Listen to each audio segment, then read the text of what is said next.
My name is 𝐈𝐟𝐞𝐬𝐢𝐠𝐻. I'm the CEO and the founder of 𝐶𝐬𝐬 Media. I am happily married and I have a wonderful team that work with me in the business to help capture and tell stories of Africa, ranging from African businesses to individuals who are doing mighty. And we also run a podcast in 𝐶𝐬𝐬 Media where we feature business owners and entrepreneurs that are doing great in their industry to inspire the younger generation. So I studied theater art. Growing up, I wanted to be an actor, but that didn't happen again, simply because there was no support system where I'm coming from. But I'm not regretting it, because if I want to act today, I have my camera, I have a team, I can put myself on stage. Coming from that environment inspired me to do what I'm doing today. How can I use my media to give light to the dark part of the world, to the area where people cannot afford some of this equipment, where people cannot afford this knowledge? That's what I'm passionate about. I'm on a mission to build 1 million personal brand before 2030. And if I can achieve that, wow, that would mean a lot to me. If I want to describe who I am, it is the guy that wants to use media to shine the spotlight on businesses, professionals, and then communities that needs visibility. Thank you. Let me tell you how everything started. I got a call from a friend of mine who told me, Mr. Sam, he said, I've recommended you to a particular organization and expect their call. So within a few hours, a call entered my phone. My name is, it was a chat on WhatsApp. So a doctor chatted me up, told me I'm Dr. So person and I want us to work together. There's a project coming up and someone highly recommended you. Can we jump onto a Zoom meeting right now? I told her, you have to give me some minutes to understand how this thing is going to be, because I was actually on a very busy schedule at that moment. So straight to the point, I got myself ready. We jumped into the Zoom call and introduced me to the CEO of the foundation. We got talking and obviously I got so much hooked up with the vision. Because I came from the street, like I said earlier, anything that's going to help this young generation, these young people to see the light, I want to be part of it.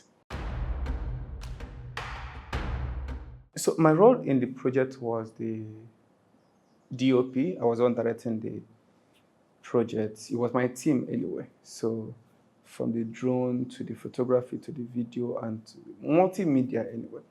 It was interesting. This was like taking me back to my history. This is where I'm coming from. Not the exact community, but the lifestyle, the experience was more like me, videoing me. When I look at these young people in the camera, I remember back 1990s when I was in nursery school. There was this moment when they brought computer to our school and they asked all the children to press. It was all this big desktop then. So the guy carried me on his laps. I could vividly remember the moment. So I was sitting on his laps and I typed my name, 𝐈𝐟𝐞𝐬𝐢. I won't forget that moment. That thing that happened over 30 years now, or 20-something years now, kept playing in my mind. Back 2010, 2009, when I did my computer training, it was because of that. I told myself, my grandmother gave me that exposure to be in the school where I was privileged to touch a computer. So how can I give it to the next person? Or how can I bring that vision alive? So I did a computer training. I became computer prefect in my secondary school days. I've been working with computer all my life, simply because I was exposed to this gadget early in life. Okay, so what stood out for me during the project was the fact that these children are interested in reading, learning, and there are no facilities to help them to do or execute their interests. Imagine a school in 2024 that doesn't have a computer, a school that doesn't have any learning aid apart from the chalk and the seat that they are managing to sit on. So you see these teachers putting in their energy and it's as though they're not getting the desired results simply because there is nothing else facilitating this thing. I mean, you have a girl in SS2, SS3, probably 18, 19, or 17, who doesn't have any relation with an Android phone. the least Android phone you can think of. So where would this child do the assignment? You are giving them a task to go and research on this, to go and do this. There is no way. There is no light in the community. There is no cyber cafe where they can simply go in and check. There is no library with equipment. It's so challenging. And I told myself, guy, you've seen something you have to work for. Yes, you may not solve every problem, but systems or foundations like this one, you have to go all in and see how much you can contribute to tell this story with your camera and also support where there is a need for you. So this is one of the things that stood out for me. What I would do differently if I'm to do this project again is to make out more time to interact with the parents of these kids. Because the children, they love the fact that they are being given an award, but they don't understand the magnitude. You know, some children assume that their parents are wealthy. I used to wonder, why is my father not bringing back car to the house or buying television and all those stuff? Because in my head, he's a man, he should do that. He's a father. The other person is a father too, so he's doing that. So my father is a father, he should do that. Growing up, I was thinking in that direction. But these children don't understand what the foundation is actually doing for them. They will understand it like 20, 30, 10 years from now. What can we do for them among their parents to help driving this thing into their head? Some of them don't understand the reality they are facing. They think this is how life is, and you don't blame them. The environment, the society where they are living in, everything looks like you are the best because you've not seen beyond your nose. You don't know that people are existing in another part of the world. So if I can talk to the parents, maybe with my camera, instruct them on the things, okay, allow these girls to read, allow them to do this. Why not cut off this farm work for a while? Let them study more and let them do the farm work over the weekend or probably once a week. And I know some of them are staying with their guardians, who may be aunt or relation or anything. I also want to talk to that person. You are sowing a seed by having this person in your house, I believe. But you also have to give them leverage in the sense of, if there are activities they need to go and do, like some of them said they will not participate in sports, they will not come to school in certain days. Maybe the market day is on a K, what we call a K. Maybe on a Tuesday, on a Monday. They will tell them, don't go to school, go to market. So I want to also encourage their parents to let the children go all in on this aspect of their life. You can't win scholarship by staying at home. And you can also have scholarship and then you abandon it to go and stay with someone else in Lagos. They are going to suffer at this stage in their life, but that suffering will yield something benefiting tomorrow for you and for them. So you don't cut off everything. Like my father used to tell me, stop reading, go and sleep. Stop reading, you are stressing your head too much. There is no job out there. Just go and rest. Such advice doesn't make sense. So some parents in the village will tell you, what are you reading for your aunt, your auntie? They didn't do anything with the one they read. Give them the support as though they're going to be the president, they're going to be the best in the world, because you don't know who they're going to turn out to be. So if I'm going to do this project again, which I believe, I'm going to have more time to speak with these people, to talk to their parents, and also to speak in front of the parents and the teenager to tell them, this girl can become anything. This girl can become anything you want them to be. Support them. You listen to your parents. They may not have all, but you can change their life. That situation, I think it will create a good mental image for the children.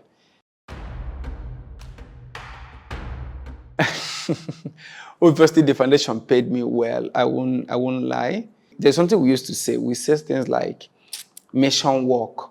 When you're doing certain work, it looks like a mission work. You condition your mind that they're not going to pay you well, or they're going to owe you. So if they owe you, you won't be surprised. But I was actually surprised at how structured the whole system is working. Ferdnand Foundation, from the moment we started the conversation to the time we executed, the process was seamless. I mean, I got in contact with the CEO, I got in contact with the coordinator and the planners and everything. Everything was seamless. You could see the reporting process. You could see the uniformness of the whole system and the relationship of the people who are giving and the people who are receiving. These people are already anticipating this. But then, the people that are bringing this stuff are also coming with a level of humility. They are not bringing scholarship, school bag, and insulting these people. They also have value for this other person who is receiving it. Because I've worked with foundations, I've worked with organizations, even churches. When people do things like this, they want to show this person you are down, we are up. But it wasn't, in the case of Ferdnand Foundation, it wasn't there. I mean, I could watch the representative who was on ground there, Dr. Adinola, how she was cooperating with these village women, trying to explain to them, even with the language differences. I mean, it was just out of the world, how you're trying to come down to relate with these people. You see this student who was crying and they're trying to, okay, bring them in, do this and do that. It was just so wonderful. The money wasn't my motivation in quote, but it actually inspired me. So I love the fact that they paid and they paid well and they paid according to the terms in the paper. And they were even willing to do more. Thank you, Ferdnand Foundation, for keeping to your words. Thank you for putting a proper structure. This thing started 2024 April and was executed July. It was already seamless flow. If I'm to rate the project, I will rate it 98 or 99. Probably there's just one or two things that would have been amended, which I may not figure out, but maybe the CEO who has the vision will see them. But for me, everything went well. I mean, everything went well. I would rate it very high.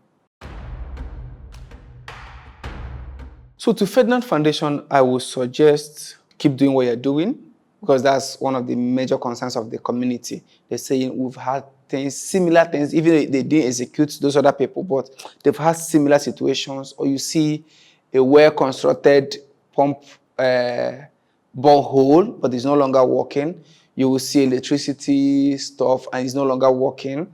So their concern is, we love what you're doing, please continue doing it. And I believe if Ferdnand Foundation will fully execute on the aspect of the mentorship they are projecting to give for these children, it will help these children. I mean, beyond just giving them materials, beyond giving them resources, staying with them to coordinate, to mentor them, to facilitate these trainings, very, very important. If they will bring in all these things, which I believe, it will help these children more. So continuity and then in-person interaction with these children will foster growth. We may be looking for one person in all these projects. I'm telling you, for every year, just looking for one person whose life will be changed. And if that person's life changes, it will be 100% a result for us. I want to say to Dr. Ferdnand, thank you so much for listening to God speaking to you, and thank you for adhering to it. Thank you for your supportive family, from the person that designed the logo, which is your child, and then your wife and every other person around you. And then thank you for the team who put this thing together. Dr. Adiola, I really appreciate. Mr. Chinedu, I appreciate. Then my wife, who is also supporting me, letting me stay away for like 3 weeks. I mean, it's something not everybody will accept. I can as well send people to go and do the work, and my team will do 100% good work. But I felt like this is something that is connected to me. So going there, experiencing this whole thing by myself, really taught me a lot. Thank you so much for giving me this system to do this. Thank you, 𝐈𝐴𝐺𝐬, for making it happen. I wrote in my journal that I want to give my best to this project. And I think I've done that, and I'm going to do more going forward. We're going to take this to the next level, and I'm going to be with you. I'm going to bring in my best. Let's execute. Let's help the people that need this help.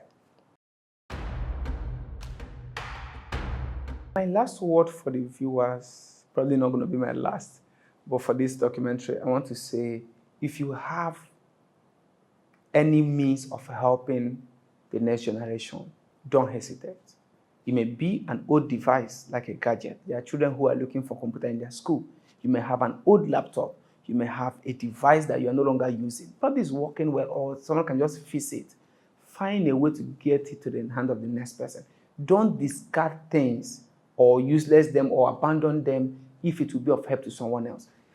I'm in Africa, and in Nigeria precisely, we have a lot of young persons there who would value your old phone, your old clothes, your old school bag, your $1, your $3 is going to make impact in someone's life. don't hesitate to use your small office or your big office to be of help to somebody. I mean, I'm into this and I want you to be challenged. What Dr. Ferdnand is doing is massive and anybody can do it. If you don't know the way to do it, reach out to this project, to this foundation, and you will find a way to support in your own way. Thank you so much, Ferdnand Foundation. Thank you, Campik Media. Let's do more. Down below, reaching for that mountaintop, reaching for that mountaintop. So close your eyes, count to 5, say a prayer for me, child. Close